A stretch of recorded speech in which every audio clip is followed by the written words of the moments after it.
Welcome to the St. James North Branch meeting. I'm glad to see everyone, and I would really feel a lot better if everybody in the back came up to the front and fill it up. Now I'm going to ask Horace, our first vice president, to start us off with the prayer. Please stand.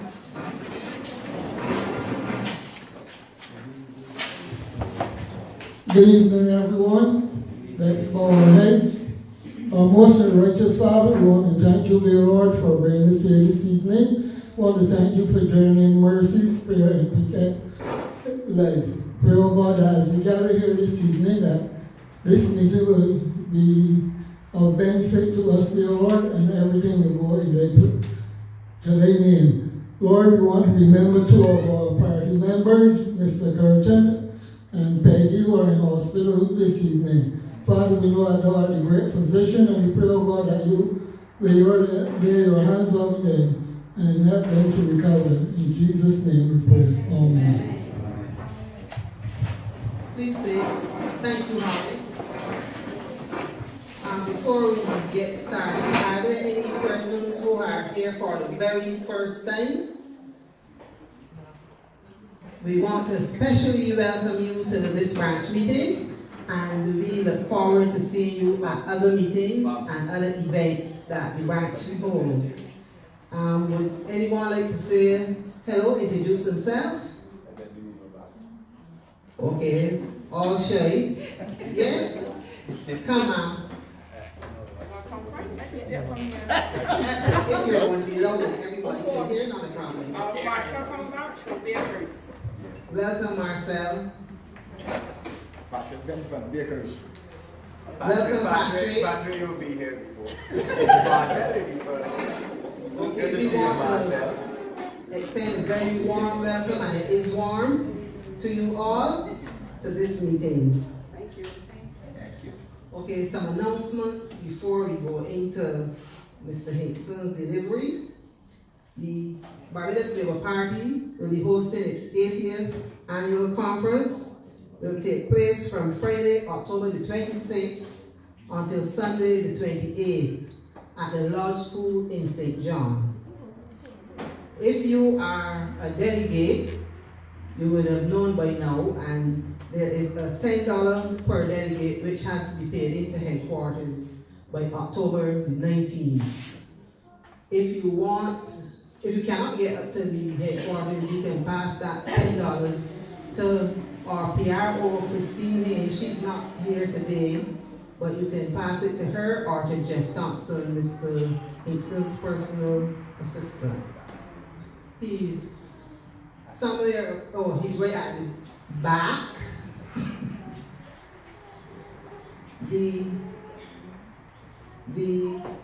If you are an old age pensioner, you're not required to pay that $10 delegate fee.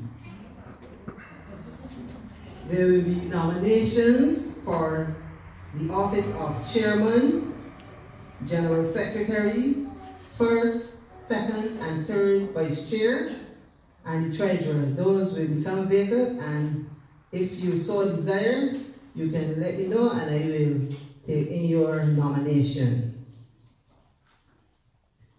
Now, it's in St. John, and that might be a little difficult for persons to get there. So we are going to have a bus, and that bus will leave Western on Saturday morning at 9. 9 may sound early, but things start going in St. John at 10. And I'm sure that you will want to be there from the first balloon to the last balloon. So we will leave at 9, and we're going to ask you for a small contribution of $10 to help us to offset the cost of the bus. If you are unable to make it, you will not be able to get a refund because that money would already be paid in to the service provider. And you will not be able to pay on the morning because you have to pay him before. So it's $10. The buses will leave Western, and the first and only stop will be at Side Hill. Over by Mr. Rawlisman, that's part of Side Hill. And that $10 is for transportation only. It will be round trip, which means we take you up and we bring you back down at the end of conference on Saturday. And Saturday is an exciting time for our conference. The Prime Minister, Mayor Amar Motley, will be delivering her first conference speech as Prime Minister. And I'm sure we all will want to be there to show our support for our Prime Minister. Are there any questions? Okay, good. That means everything is understood. Now we are going into the very reason we are here. When we were going around to the meetings, going up to election, we had great expectations. We really wanted to win and get our party in power so that things would go back to the level where we had become accustomed. However, it is alright to want to get there, but you have to wait and see what will happen when you get there. And we were to tell you, I was very disappointed at the state our Barbados economy was left. Just short, not even short of shambles, on the shambles. And we were looking for things that we are not going to get just yet. But as soon as things level out, all our hopes and our desires will be fulfilled. Every day, people are saying, well, they want the government and now they ain't giving nothing. It's not that we ain't giving anything. It's nothing to give. You would not want to get a job and go to work Monday to Friday, 4 weeks in a month, and at the end of that time, they tell you, well, you know, things ain't so good, so we can't pay you. No, we will see red, redder than red. So we have to be patient with the government. And to this end, our MP, Mr. Hinkson, and our Minister of Home Affairs for Barbados is going to give us a talk on our first 100 days in power, and you can ask him all the questions that you want. What he cannot answer, which will be something from another ministry, he will be sure to get the answer for you. So I present to you Edmund Eddie Hinkson.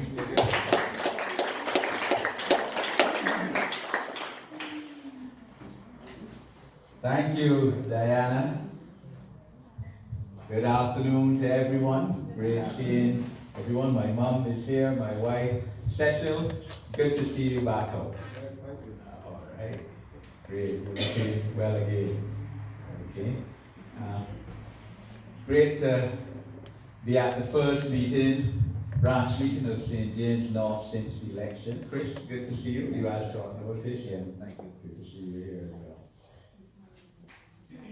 Of course, it has been an extremely challenging 4 months. But first, I would wish to thank all of you all again for your overwhelming support to the Barbados Labour Party, to Mayor Amar Motley to become Prime Minister of this country, and for those of you in St. James North, with the confidence you have expressed in me to be your Member of Parliament again.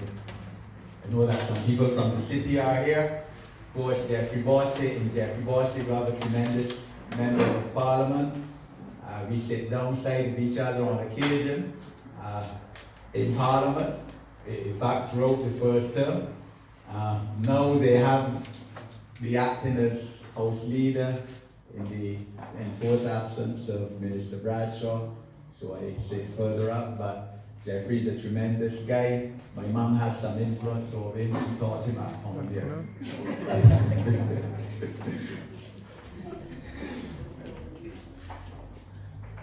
The victory on the 24th of May was massive. It exceeded the expectations, I believe, of even our most ardent supporters, even though some people were telling us that would be the result. Some polls were indeed showing that there will be a 29% swing nationally, at least in some districts. The overall swing, I believe, was 26%. The swing in this constituency was 29%. And it really exceeded expectations that I could win 84% of the vote and all of my opponents lose their deposit. That is testimony to the hard work all of us put in. It's also testimony to the incompetence, the corruption, and the mere straight callousness of the last government. But it is one thing to win an election. I remember telling the Prime Minister in about March, May, winning this election is going to be the easy part of this job. The challenge will be to govern in the best interest of the people of Barbados after the election. Now, as a Girl Scout, you come prepared to the task.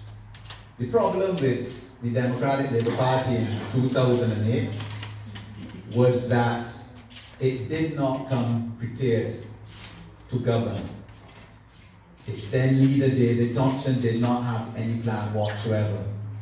They came on, they thought good rhetoric, corruption of the Barbados Labour Party, we're going to bring in anti-corruption and integrity legislation, we're going to pass an agricultural act so that you can't build on prime agricultural land, all of that they said.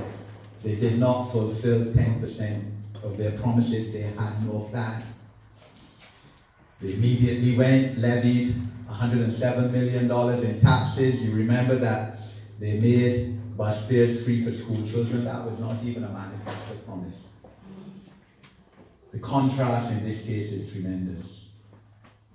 Mia Motley and her economic team, and all credit, people like Ryan Strong, Minister now, Marsha Carroll, Minister now, first time candidates and overwhelming winners, and others like the Ambassador Clyde Maskell and Avinash Prasad were planning for 18 months before election on what to do in terms of the macroeconomics of Barbados. Very few people knew that. I had guessed that that was happening, but it was kept a secret in terms of who we were negotiating with externally and all of that.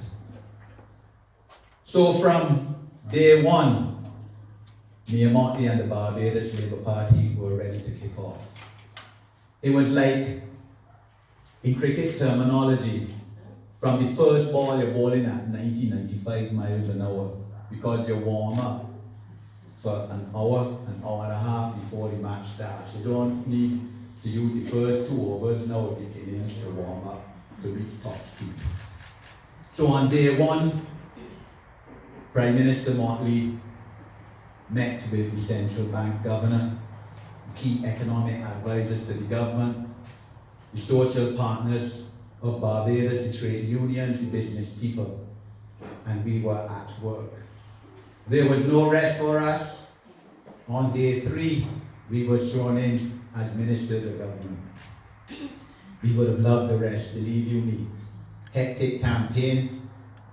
To be truthful, we didn't have to work as hard as we did, but certainly I could speak for myself, and I'm sure I could speak for my colleagues. I put 200% effort in everything I did. So it wasn't that I was looking just to come over the line. I was looking to come over the line with a big win. And the task was great. We are up to the challenge. We can overcome. We have overcome in the past.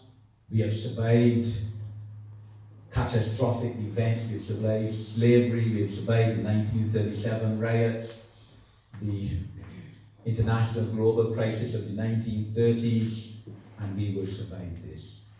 But we need your help. None of us are going to delude ourselves that the 30 of us, or 29 now, by circumstances of us, have all the answers or could do everything. We can't. We need the help of each one of you. So our manifesto delivered itself of 15 critical mission statements. And we will go through each of them and show how we have, in these short 4 months, sought to do the best that we can do to serve you, the people of Barbados. We had, as one of the top mission criticals, of course, the ultimate need to rebuild our foreign reserves.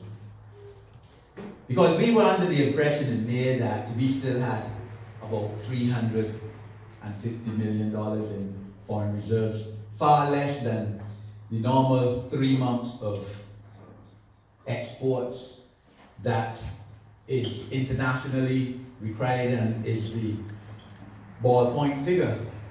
But when we came into office, we met $220 million in foreign reserves. Now there are people there are houses in Barbados that worth more than $220 million in this parish. But a whole country left with $220 million after 10 years of misgovernance and abject misrule by a Democratic Labour Party government. After the Barbados Labour Party left $2.7 billion in January 2008. Now, a government, I'm not an economist, so I have to speak in simple terms. The majority of households in Barbados are still run by females. And I always say that many females in this country would have made better ministers of finance than anybody that the Dems had there, because you're running a household on a few dollars and you're surviving. So if you only have a few dollars, but you have a lot of debt, you don't have much money, you can go and take the little bit of money that you need now to send your children to school at Gordon Greenwich, clothe them, feed them when the morning comes, to go and pay some foreign debt, or you can try and say that the survival of your children is your paramount responsibility, and to see how it can happen and try and now reservice your debt with your foreign creditors. We took the decision that we would not pay the Credit Suisse loan, which became due a week after we came into office.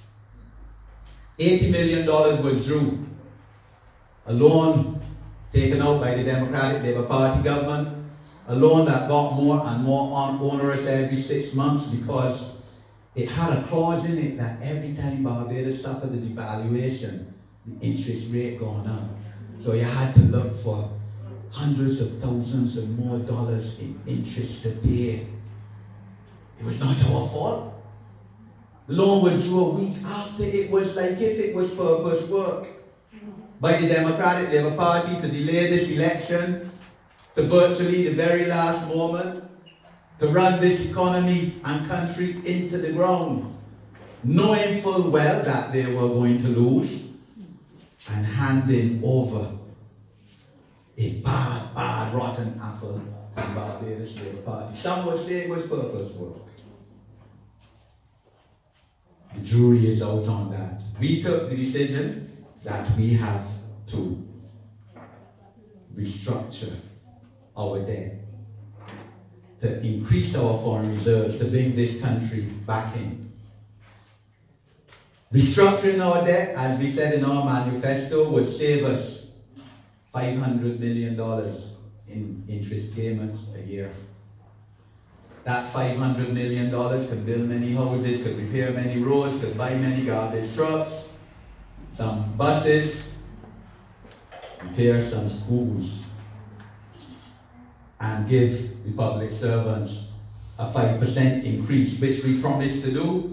They had not got any increase in salary for 10 years, and we fulfilled our promise by giving public servants a 5% increase across the board.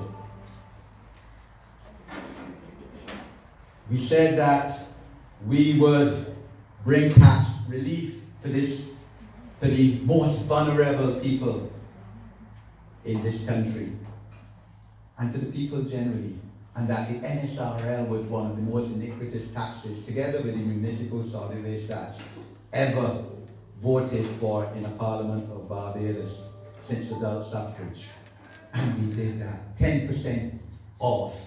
Now, I would agree with you that we have to monitor this, because if we have taken off a tax that was 10% and that had, in fact, repercussions because it was a tax added on to VAT, etc., and therefore increased cost of living by more than 10%, we now have to, as a government, yes, make sure that we monitor the situation and that the prices come down, and that those sellers of goods and services don't look to jump out your eye, and we will do that. I agree that we had to put on some taxes. Yes, we did. Tax on water, tax on sewage, garbage collection. We spread it across the board. We didn't leave it for any one sector. Yes, the tourists who enjoy our country and our services and our hospitality and friendship, we have them paying some too. The airlines, it is not easy. It is not that we wanted to do this, but we have no choice. We found a country and economy with debt to GDP at 175%. Now, as I said, I'm not an economist, none of us in here are. Let's put this in simple terms. Barbados on May the 24th was the third worst off country in the whole wide world out of 190 countries in terms of debt. It's only Greece and Japan that were worse off. We know the story of Greece. It was well publicized a few years ago. Greece, however, though, has the European Union to cover it and buttress it. One of the strongest unions in the world. Japan is a power in terms of manufacturing, exports all over the world. So Japan can hold on to that debt without the people suffering tremendously. Barbados, though, small, open economy, unprotected, without many resources in terms of minerals or manufacturing. Only the people of Barbados the resource. And that is the position we find ourselves in. On May the 24th, the third worst off country in the world, we had no choice to put on the taxes that we put on. They're not going to be forever, but they have to see us through, because we have to close this gap. You cannot run your household in perpetuity on large excessive debt. If you were to do that, the bank can come and take your house. Courts can come and take your fridge. Whoever else can come and take the TV. That is a fact. That is the position we found ourselves in after Democratic Labour Party rule. So we wanted to bring you some tax relief, which we did. We want to put your children and grandchildren and you back in University of the West Indies, because that is paramount. The Democratic Labour Party's decision to remove state-funded tuition fees at the University of the West Indies set Barbados back, especially female Barbadians, by 20-25 years. And I feel so good, as I did up to today, when I come into contact with my constituents. Someone I call on their birthday today to hear that they're back in university after they had to drop out after a year because the Dems put $7,000, $8,000, $10,000, depending on what faculty you're in each year. Georgia behind there, my secretary, in university from this semester, because the Barbados Labour Party is again at the cost of $22 million, committing the state to pay for tuition fees of Barbadians. You would not have been in university today if that were not so. We're giving you the opportunity. We ask you and your children, your grandchildren, to take up this opportunity and get the education, get the skills that we will give you. We came into office on May the 24th. Stories all about the place on the South Coast. Right. I believe that we up here, St. James North, used to avoid it. I only went down there once or twice for the year. Couldn't believe it. The Dems warned about this 2.5 years before, doing nothing about it. Left for us to confront it. We dealt with it. In the space of a month, story's gone. We still have our challenges with it. I will not tell you that it is solved totally. Of course, we still have our challenges. But Minister Wilfred Abrams has to be commended for leading that drive. And we took the initiative in Bridgetown. Those behind there would know. We didn't wait. We saw, we had the evidence, the engineering evidence that Bridgetown could have developed into another South Coast, our commercial capital. We took the initiative. Preemptive strike and dealt with that too. Any storage in Bridgetown you hear? That is a government. That is what governance is about. That is what you elected us to do. We didn't come in and say there's this mess and cry and say what we going to do. We took the action and initiative. Another mission critical was buses. You imagine that we left close to 200 buses in January 2008 public service, transport board buses on the road, and come into office and find less than 70. And you're paying a Trinidad man $20,000 a month, flying him home, accommodation, all kind of thing, and other consultants too. And the bus fleet going down by less than a third in 10 years.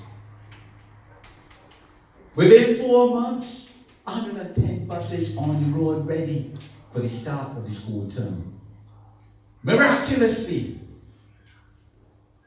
the percentage of buses that working and fit for purpose on the road going up by over 50%. Now your guess is as good as mine as to what could happen. We believe in, most of us are Christians, vast majority of us in here, and divine intervention, but I believe also that God helps those who help themselves.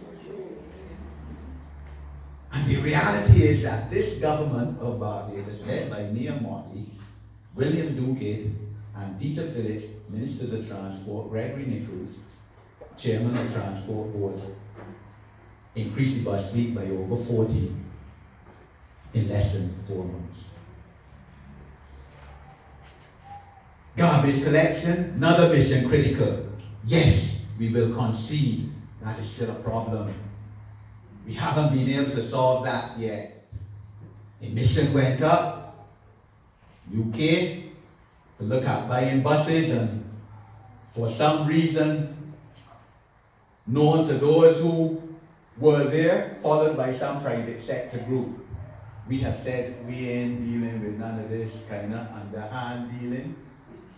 We dealing above board. We talking to you every day. You know what's going on. The Prime Minister, in her wisdom, recalled that SSA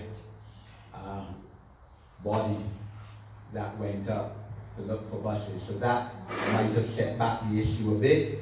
We have committed though to, in November, bring in some garbage trucks. All right? We will have to pay a bit more for them because normally it takes about 6 months, as I understand it, to order a garbage truck and for it to be commissioned and made and brought in. We have a short space of time. But we realize that this is a mission critical. Garbage has a direct impact on the health of the nation, which is the wealth of the nation. So yes, garbage is taking 2 weeks, sometimes more in some parts to be collected. I mean, I make phone calls on occasion when it gets a bit too bad. We haven't been able to solve that issue. We will solve it, we will address it, we will confront it, and we will wrestle it down to the ground and put more garbage trucks on this road by the end of this year. Barbados, in addition though, on May 24th, to being the third worst off country in the world in terms of debt, was also one of the most highly taxed countries in the world. So if you're paying taxes, you should see where the taxes are going, right? You should see a new hospital, or you should see some good roads, or the children should be going to school still free at university. None of that was so. Where we are, St. James North has some bad roads. You all know that. The one out here is one of the worst, Rockdunda. But Rockdunda isn't the only one. When I became Member of Parliament, within the first 6 weeks, in April 2013, I wrote the then Minister of Transport and worked for about 15 roads, all about the constituency to be repaired, not one repaired. We have committed that we will repair one road. Go back to it.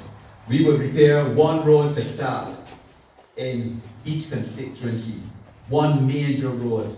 We can do side roads, we can still fill in and all of that. The one road we will do in this constituency is Rockdunda. I think we would all agree that that is a critical juncture between the coast and the top. There are many other roads. We will do the others as finances come in.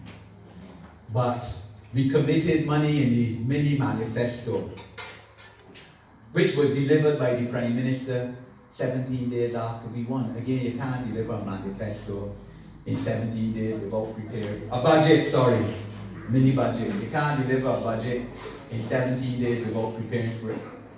Remember how it was under the Democratic Labour Party? It was a guessing game. Their Minister of Finance would be telling you, I'm delivering the budget next month come no budget. You don't hear nothing, no plan, no concept of how to govern in the interest of the people. So money is again voted in the budget, millions of dollars to repair one major road in each constituency as a start. Also, to make the housing stock of Barbados more resilient. So we will soon be doing a roof repair program. Again, a few houses in each constituency. Because we could wake up tomorrow and hear that a hurricane coming to Barbados. I hope not. I'm minister in charge of that. I pray every day to that. Kimberly here is now on the Emergency Management Committee and is in fact president of the District Emergency Organization for St. James North. Someone who had experience in Dominica last year. This time last year she would have been in Dominica as first response. So we need to ensure that some of the most vulnerable houses in Barbados are repaired. Money voted in the budget for that. Pit toilets.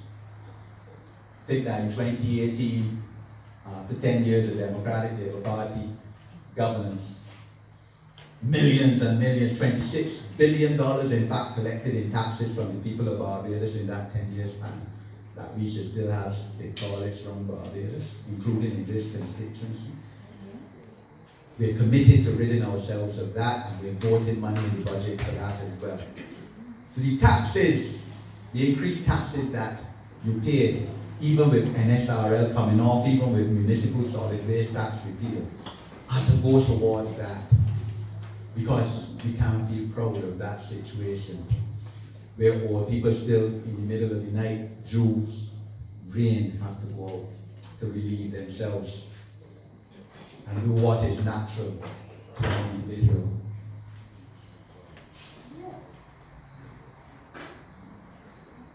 All of this, you would not believe that all of this has been done in 4 months.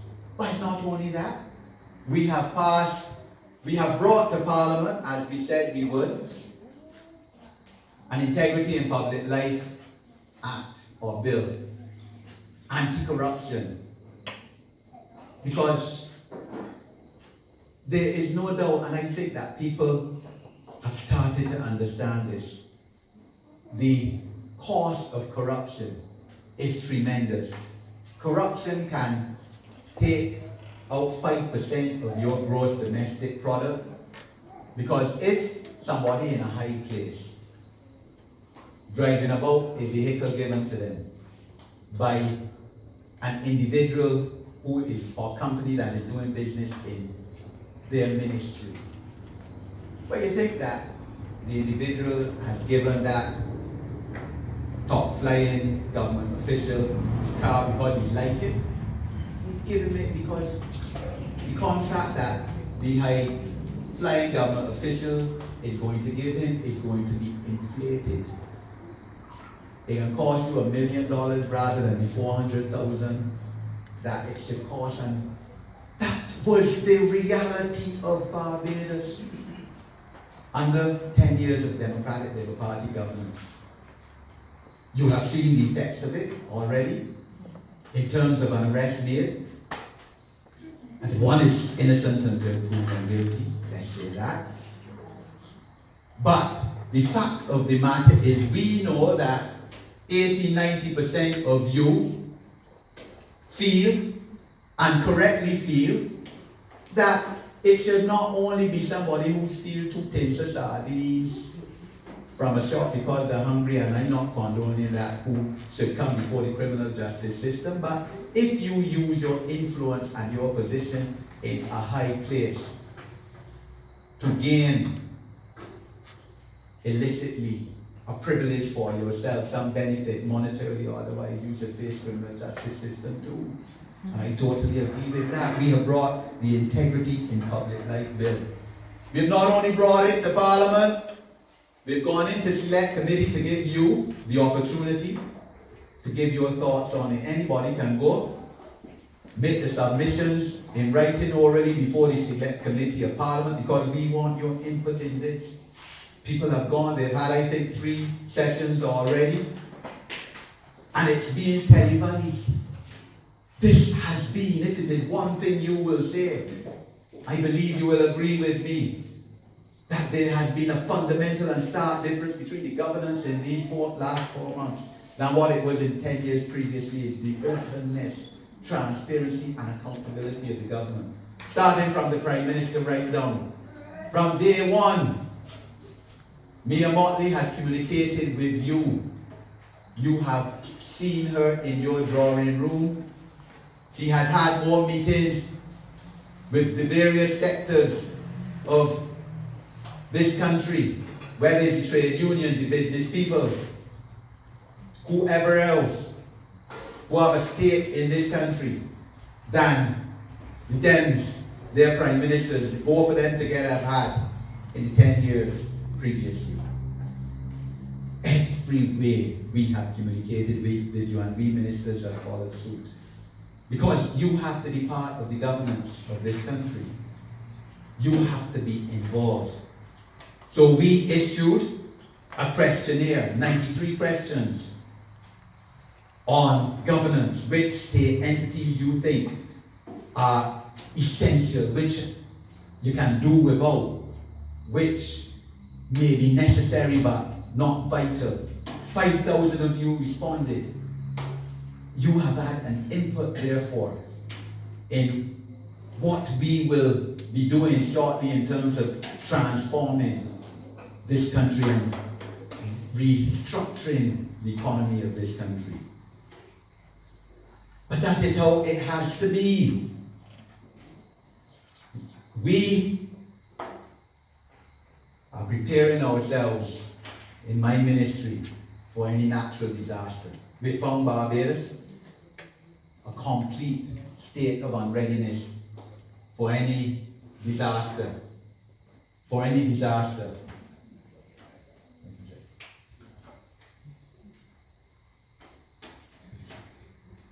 We therefore voted money for preparing the shelters in Barbados. A lot of them are schools, some of them are churches. We will enforce them. Shelters of Barbados. We have placed and are in the process of placing, about more than half of them are in storage bins in each parish of Barbados, so that if, God forbid, a hurricane were to come in any part, were to be cut off, there will be food, there will be water, there will be medicine and equipment in a storage bin, where it's placed at police stations. Some are at police stations. Eric Boulder, for example, Crab Hill, Arch Hall. One will go up at Lloyders in Sandyford Centre, so that we will do as much as possible to prevent the harsh and adverse effects of any natural disaster that comes to Barbados. The Prime Minister is especially concerned on this issue. Up to last week, we had a meeting with close to 100 people involved in different aspects of disaster management and emergency relief in this country. That is a proactive government for you. We are not waiting for any disaster and then we toiling about, not knowing what to do.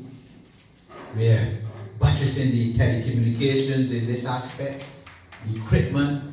We've come into a government where most ministries, if not all, don't have the equipment. The bobcat break down, the truck break down, the equipment missing, and in some cases you don't know how they're missing. But you know, there's spiritual wickedness in high places. The Bible talks about that.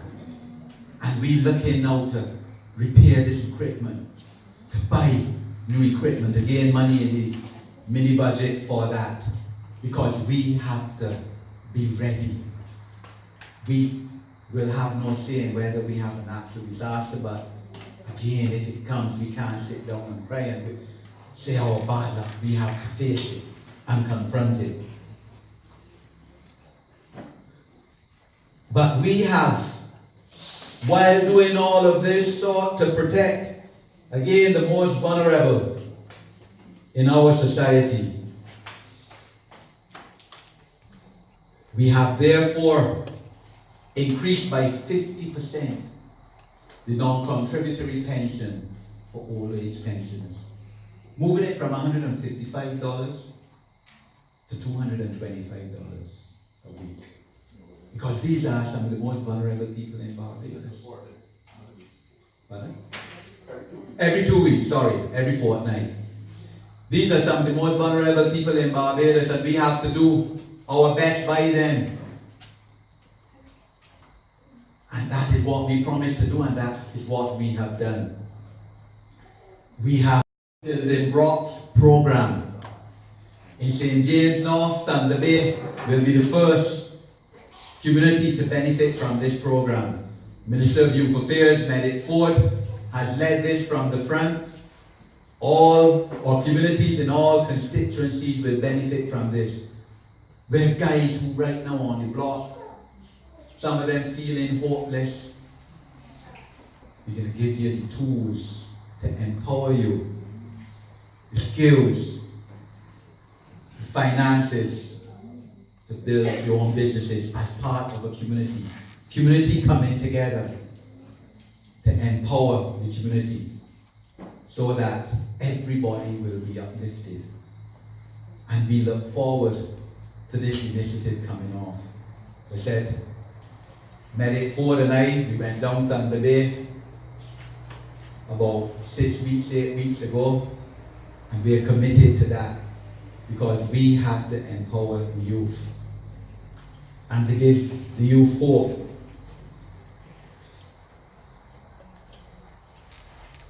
We will reform our educational system. That is major. It can't be a case where after 12 years in school, at least 12 years, sometimes more, you come out, many of our children without any certification. And we have to reform this to make our educational system prepare people, young adults, for the world of work and for the world of life, in terms of life skills. I'm patron of a foundation chaired by my wife. Karen is here, Hartford is here, directors of it. Faye not here yet. Which seeks on a smaller scale within our capacity to do this in St. James North. We hope to do another program in the early part of next year. Because you have to have life skills to be able to survive in this world. In addition to that, we have to be at the forefront in terms of a government of giving technical and vocational skills to those who may not be academics. We're committed to making every child in Barbados bilingual. You know English and a foreign language. Because, as we said, Barbados is small.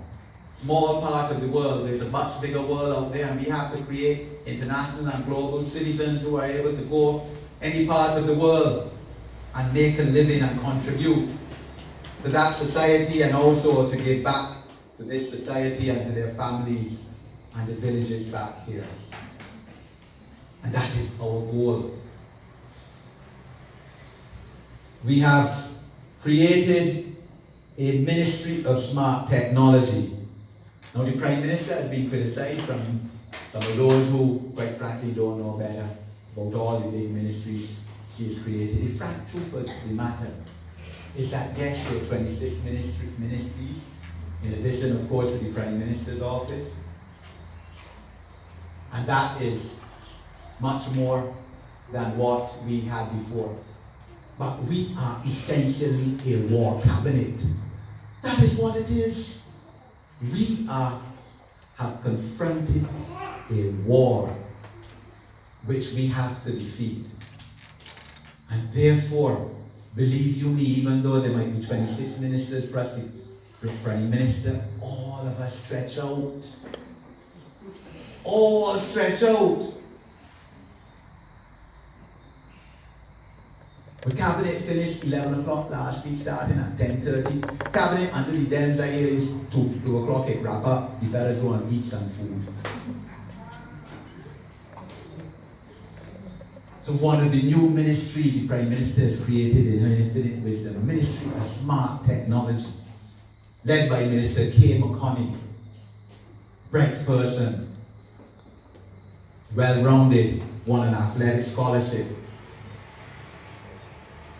Canadian, as well, lived in Canada for a long time, understands smart technology and new technology, and her ministry is assisting other ministries like mine to bring these ministries and departments into the 21st century. So like immigration, which I have ministerial mandate over, where everybody in here know that immigration is bare stress. Passport, taking 3 weeks. You apply, you're married to a Barbadian, you have the right under the Constitution to be a citizen of Barbados, and as it has been deemed, and this is reasonable, you won't get your citizenship in the first 3 years because, yes, you have to make sure that it isn't a sham marriage, you know how it is. But after 3 years, the Constitution says that you have a right, married to a Barbadian citizen, to get your citizenship. But yet, after 5 years, 6, you still can't get it. work permit, immigrant status. I mean, I'm not going to come here and fool y'all today. And this is not acceptable, and I said so, you would have seen this week. And we can't sit back and be tempted and say, you know, we come and find it, so this is the Barbadian way, you know, how it is, things take time here. We ain't dealing with that, because there's a cost to this. There's a cost to this. And if we are falling behind each year in terms of ease of doing business, in terms of competitiveness, because we in Barbados don't live in an island to ourselves, we compete against the whole world. And we therefore have to improve our systems and shorten the time period for applications made to the immigration department. That's where the Ministry of Smart Technology comes in. We have to improve our situation with police certificates of character. 85% of the people in Barbados require a police certificate of character to apply for a job. Again, under my ministerial mandate, the police. And it can't be that that process takes 7 weeks. But you don't have a criminal record, so why should it take 7 weeks to find that out now? And by that time, the job that you're interested in gone through the editors, because the employer, whether it's an individual or company, can't wait 7 weeks on you. And it can't be fair that because Edmund Hinkson might be Edmund Hinkson, that Edmund Hinkson can call up the police and get one in 3 days or 4 days. Well, we ain't governing that kind of society, because these inequities have to stop. Amen. So we are going to deal with that issue. We're working on that issue as we speak. And that is why you need a Ministry of Smart Technology, and an extra minister. Town planning. Well, on average, I think the statistics say it takes about 500 days to get a normal application through the town planning department. 2 years ago, I had the privilege to be in China, Shanghai. 30 days. After 30 days, you know whether you're getting permission or not to do what you want to do.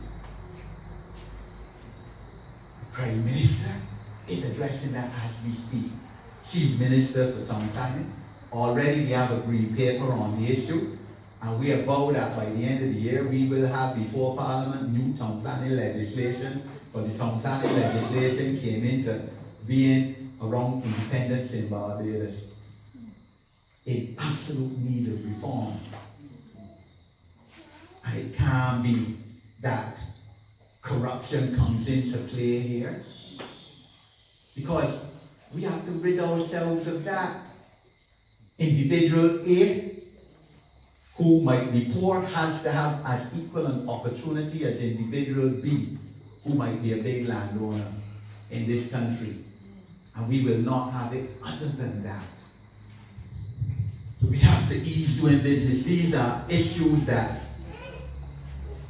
are low-hanging fruit that will make a difference now in your daily living. Because sometimes Barbados is real hard to get through, but you all know that we got bureaucracy there, and the private sector sometimes is no better. Like real difficult.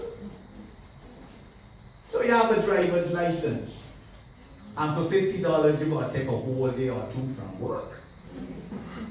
Would that make sense to anybody? With any reasonable rate?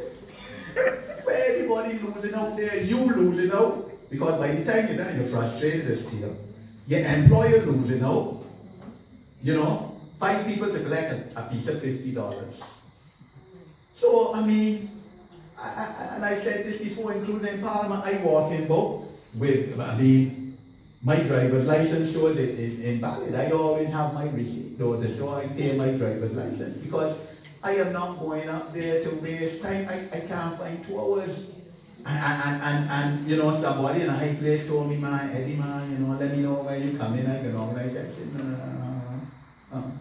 It ain't that at all. If the poor man can't call you up and say, organize me and let me get through in 15 minutes, I ain't doing that either. When I find the 2 hours, I will come. And quite frankly, I don't know when I don't find the 2 hours. What will the Prime Minister has on me? You know, I don't know, but I always have my receipt. If the policeman stop me, I ain't pulling no rank. Mr. Policeman, this is my receipt. I have paid. Don't mind my driver's license. Say that I expired. But it can't be that. Because for $50, it should not take you that. So we're dealing with that too, because it has to be easier for you to live as a citizen in this country, All of that we are dealing with and have dealt with in these first 4 months of office.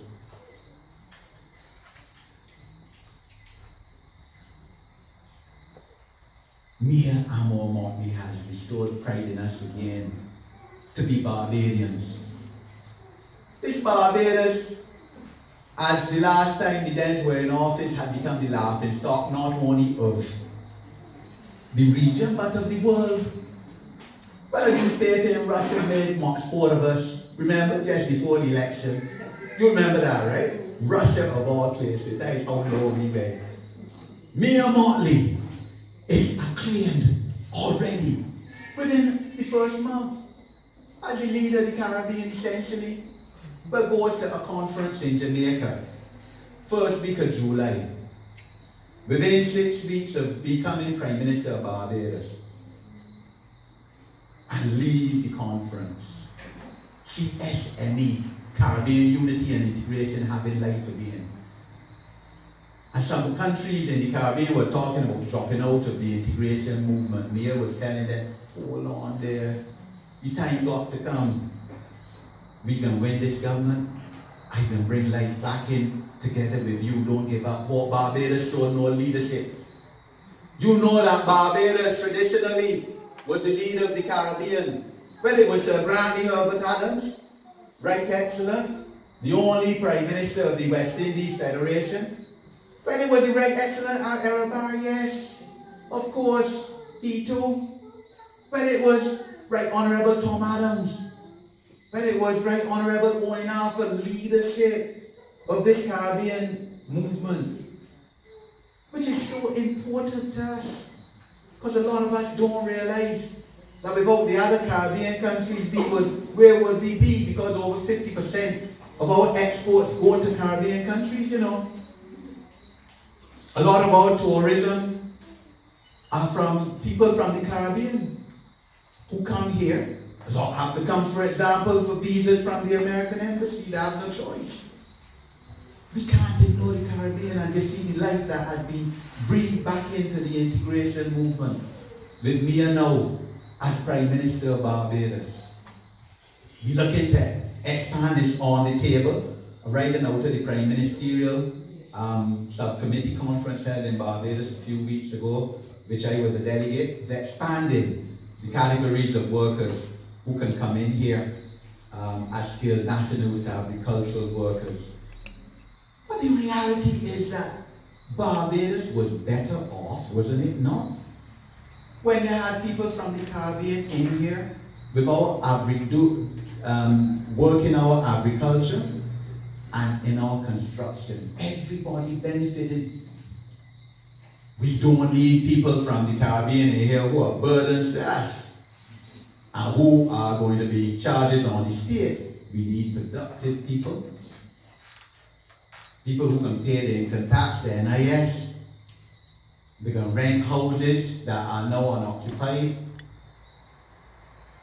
They can buy food, clothes, consumerism, bigger population, but productive people. And that is what this Caribbean integration movement that we are going to push forward has to be about, because Barbados will benefit from it. And we will be able to export more products of our products out of Barbados and gain foreign exchange.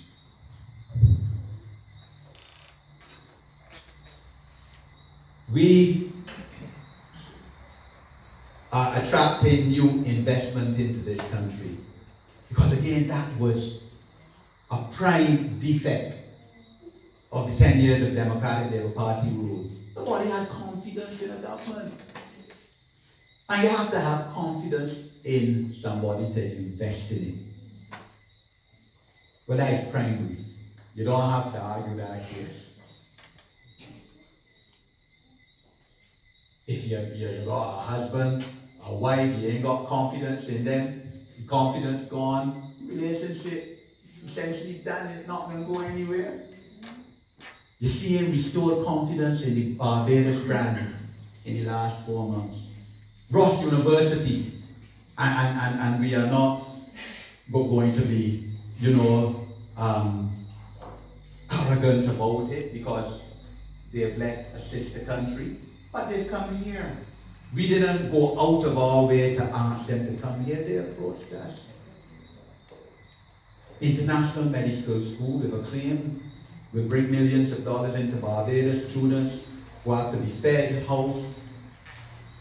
Their families will occasionally come here as tourists. They bring equipment, they bring knowledge, they bring educational transfer of technology. That is what is happening. Other new investments in Barbados. The Prime Minister, yes, has been traveling. She says all the time she would prefer not to, but she has to. And she's traveling with purpose. Where everybody wants to meet this Prime Minister of Barbados, this new breath of life and fresh air. This week, and every time she travels a packed schedule, you will see it is reported. At the UN soon, meeting, participating in poverty alleviation, climate change and sustainability, panel discussions, all for the benefit of Barbados, trying to attract investment to Barbados, trying to build back up the good name of Barbados so that Barbados will stand for something positive again, as it used to be. And other ministers doing the same thing. So we will invest, for example, in the renewable energy sector, in the creative and artistic industries, in educational and health services, in agro-industries, in research, try and build up our high-tech and our software development, all of this to serve in your name as we go through this very difficult time of adjustment.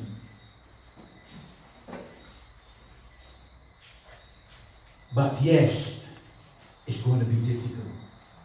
I'm not going to tell you it's easy. We have concluded a staff level arrangement with the International Monetary Fund. That arrangement now has to be confirmed by the executive of the International Monetary Fund. Now, the International Monetary Fund used to be a bad word and bad name. 20 years ago, we know that, and it used to be used as a political tool, that you're going to the IMF and that's something bad. Look, the reality is that the Democratic Labour Party ought to have gone to the IMF 5 years ago. That is the reality of the situation. They didn't, and things just got worse and worse. The cancer continued to eat away at the body till the body almost dead. And the body needs serious surgery if it is to survive. That is essentially where we are. The Democratic Labour Party government did nothing. Its Minister of Finance in December 2013 brought a ministerial statement to Parliament the 13th of December 2013, recognizing this when he announced that there were 1,000 public servants. Spoke about, amalgamating and rationalizing the UDC and RDC and National Sports Council and the gymnasium and all of that, nothing done. But they stay low on their fat salaries with their 10%, eventually restored, driving about Most of them in their luxury cars, living in their big castles, large and in charge.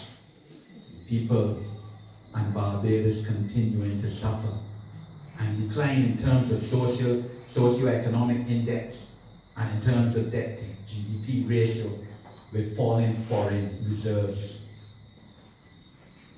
Whichever party won would have had to go to the IMF. The Dems knew it. In fact, one of their leading ministers told me since November that if they won, they'll be going straight to the IMF. They never did. It's left to us to do that. No country in the world has been able to conclude any staff level arrangement with the IMF after such a short space of time. That is tribute, tremendous tribute, as I said, to Mia Amor-Motley and her economic team that worked on this for 18 months before the election. Hit the ground running. IMF down here immediately. The Prime Minister meets with Christian Lagarde, the Chief Executive Officer of the Managing Director of the IMF, within a few weeks of coming to office.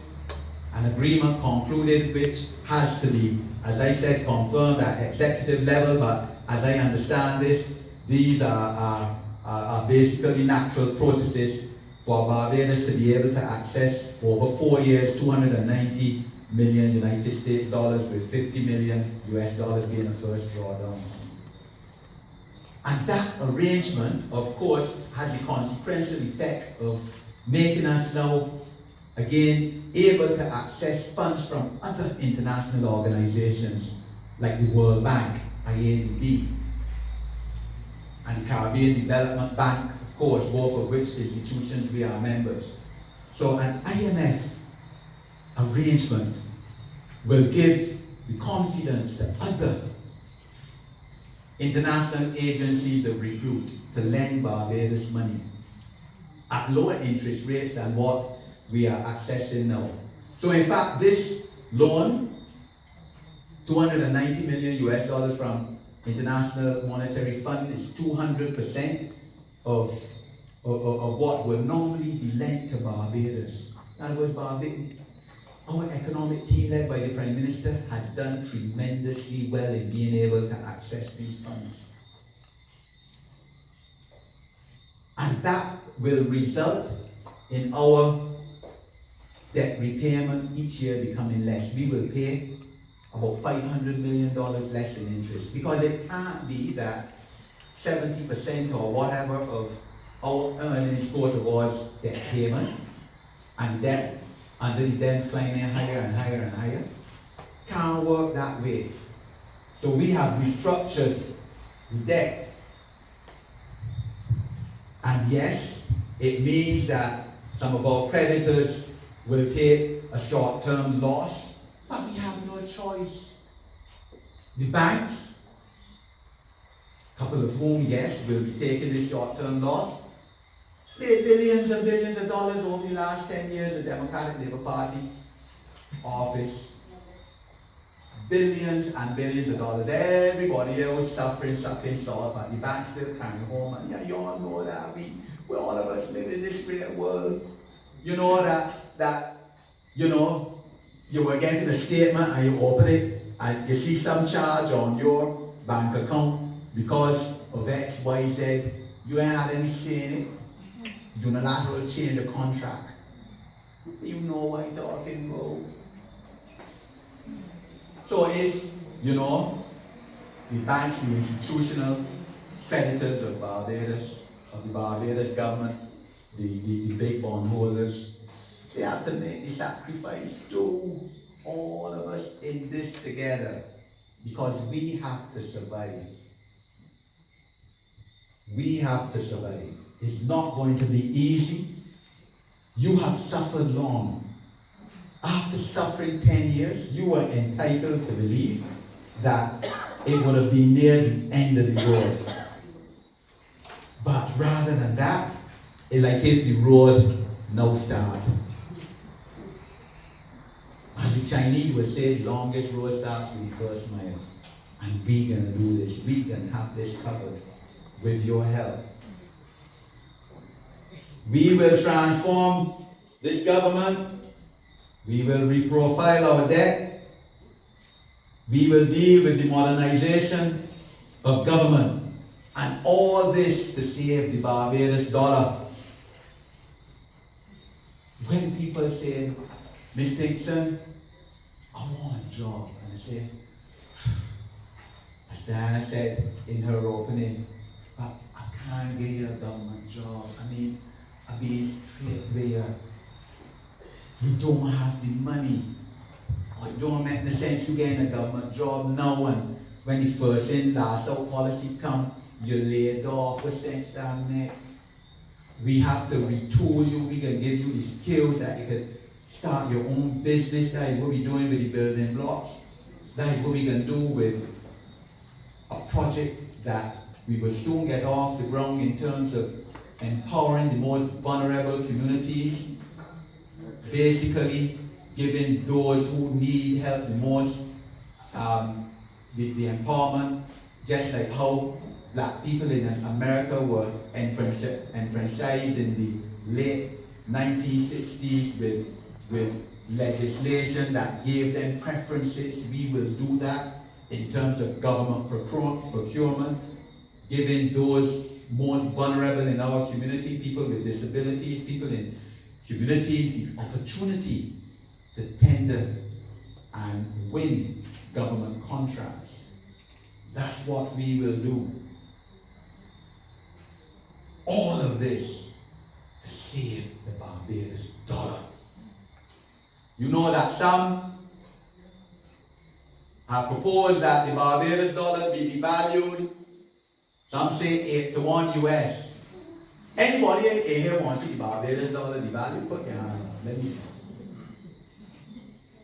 I have not come across one single person who, when I tell them, look, we in this together, all of us have to make a sacrifice. I can't give you a government job.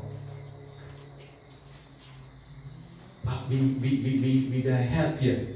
Your grandson, a lady who called me yesterday, your grandson gone in university, that is $8,000 be saving your family. The old age pension that we gave, the 5% increase to the public servant after 10 years. We tried our best within the limited resources, and we've done that before the IMF deal is concluded, because these are fundamentals to us. Because we're trying to save this dollar. Because as someone said 2 days ago, if we miss this out and the dollar devalue, all of us going to be poor. But nobody going to be rich, except those that in the last 10 years debt 90% to the pipe. But you know, the Lord ain't sleeping, you know. The Lord ain't sleeping. Because when, and you can appreciate, I see the invoices and I go home, but we ain't ready to actually reveal them, but we can reveal them. But you think that it's fair that lawyers can charge $5 million for these that didn't come off? And on the invoices, you don't see any provision for that. The question right is, have they paid income tax on these $5 million fees and $1.4 million fees? We're looking forward to the reveal.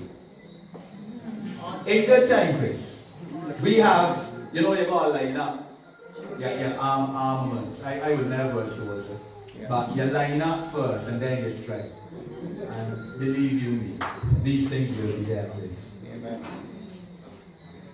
We have a Barbados economic reform and transformation plan aimed at restoring our macroeconomic stability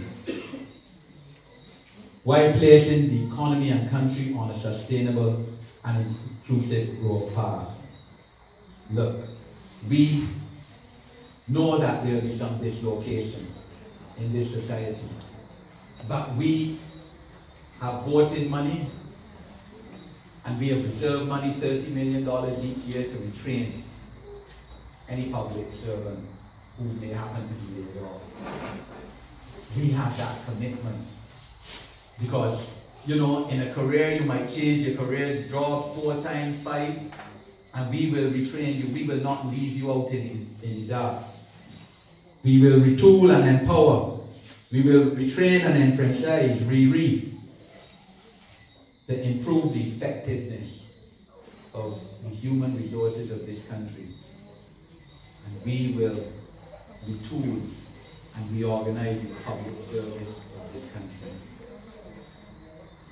But we need your patience. We will keep you informed at every step of the way. We will involve you as we have been doing. And all of us together will get through this period. And Barbados will rise like a phoenix and resume the premier position in this world that it used to.